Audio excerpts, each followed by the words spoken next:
측근 조사, 속도전, 출당 같은 자진 탈당. 이번 돈봉투 의혹과 관련해서 지난달 검찰의 압수수색을 당한 지 21일 만에 3주 만에 윤관석, 이성만 의원이 자진 탈당했습니다. 어제 그 모습 함께 보시죠. 문제에 대해서는 당에 많은 누를 끼치고 또 국민들에게 걱정을 드린 점에 대해서 송구하게 생각합니다. 사법적 과정에서 성실하게 임해서 이 문제를 밝혀나가도록 하겠습니다.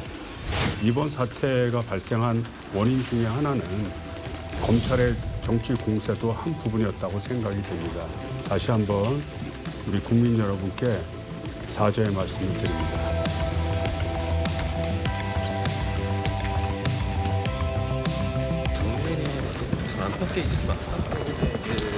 아니요, 제가 이제 여러 가지 의견을 듣고 결정을 한 겁니다.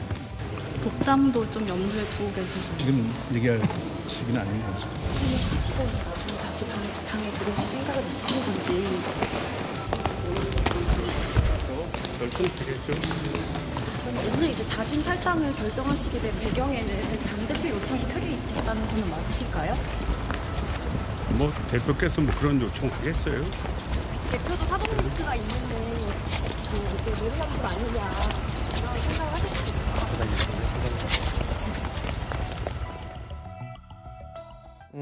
윤관석, 이성만 의원의 모습 보고 오셨습니다. 선당 후사를 강조한 두 의원이었는데 어제 이 탈당 의사를 밝히면서 눈시울을 붉혔다고도 합니다.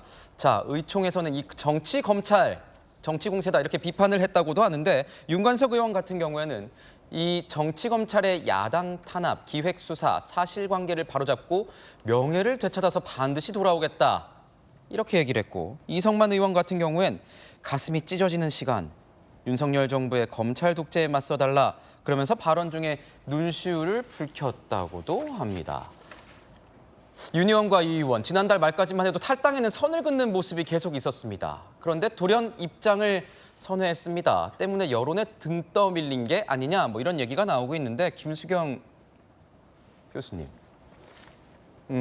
일각에서는 뭐 자진 탈당이긴 하지만 사실상 출당 아니냐 이런 표현도 나오는데요. 어떻게 보십니까? 그렇죠. 이제 보도들을 좀 종합해 보면은 모양새는 어쨌든 자진 탈당이지만 이재명 대표와 조정식 사무총장이 전날 굉장한 설득을 했다. 그래서 이제 좀 마지못해 탈당한 게 아니냐라는 이야기들이 나오고 있어요. 근데 사실 이재명 대표 같은 경우에 이제 본인들이 당을 위해서 결단한 거다라고 이제 이야기를 하고 계시지만 사실 본인의 어떤 사법 리스크가 걸려 있었을 때 탈당을 해서 밖에 나가서 혐의를 받고 오라라는 여러 가지 의견에 대해서 결코 이제 탈당하지 않았잖아요. 그렇다 보니까 이런 경우에 이제 본인은 탈당을 하지 않았는데 상대방에 대해서는 탈당을 하라고 권유를 한다는 이 모양새 자체가 굉장히 좀 어색하고 이상하다는 생각이 들고요. 그러니까 이제 기자들이 자진 탈당이냐 아니냐 설득한 거냐 이런 질문에 뭐 태영호 의원 이야기를 하면서 약간 동문서답을 하는 식으로 비켜간 게 아닌가 하는 생각이 들고요.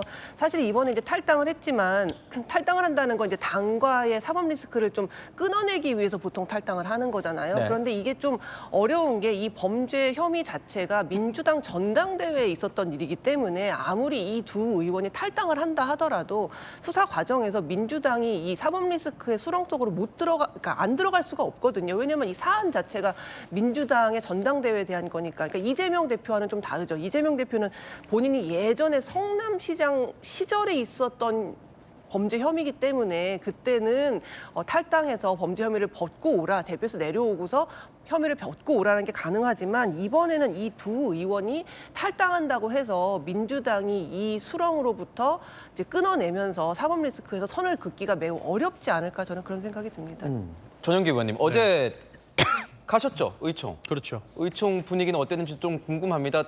기사에서는 비공개 의총에서 25명의 의원이 마이크를 잡고 얘기를 했다고 하는데 어떤 얘기가 주를 이루었습니까?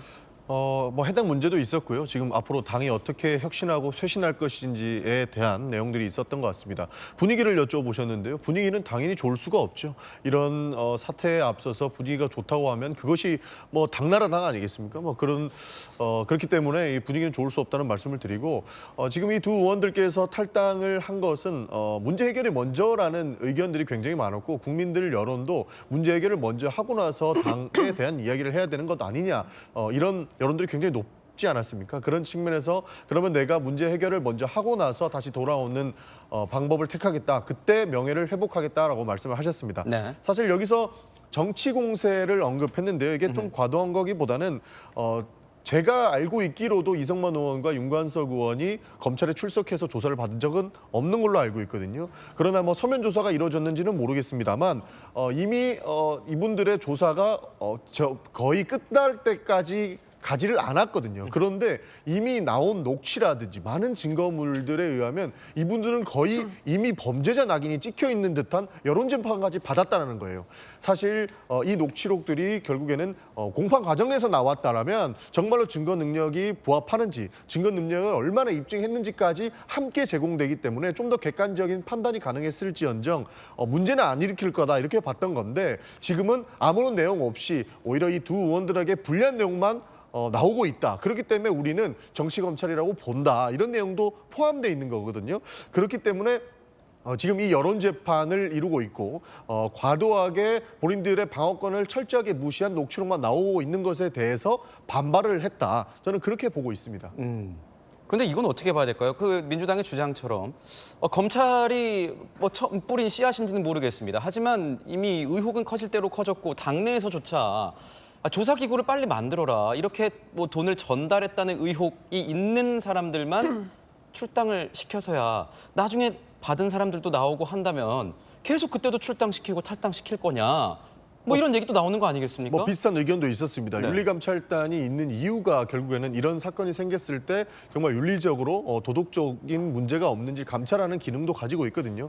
물론 이것이 수사의 기능을 할 수가 없는 상황이긴 합니다. 그래서 뭔가의 강제성을 띠기에는 좀 어려운 측면이 있으나 의원들이나 그리고 당원들에게 윤리적으로 그리고 도덕적인 문제가 없는지를 조사 정도는 할 수 있기 때문에 윤리감찰단에서 선제적으로 조사를 해야 되는 것 아니냐는 의견도 있었습니다.